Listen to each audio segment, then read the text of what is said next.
Wir rocken der Maskeball. Also wir haben gesagt, so die Nummer, die ist jetzt so und da soll die hingehen. Wir haben weniger Kompromisse gemacht und nicht überlegt, nee, das kann man nicht machen oder das sollte man nicht machen, sondern einfach gesagt, nee, das ist das Ding, wie wir die Nummer hören und entweder finden die Leute das jetzt geil oder die finden das halt nicht geil, aber wir finden das geil. Das ganze Auseinandersetzen mit dem Song wollten wir auch irgendwie hörbar machen.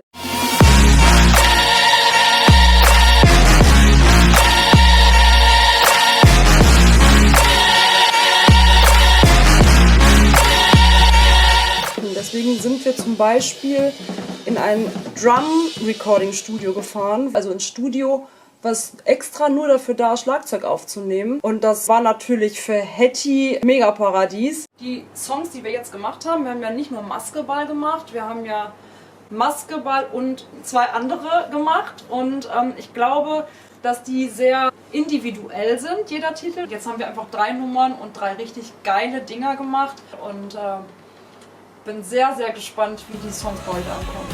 Wir rocken der Maskeball.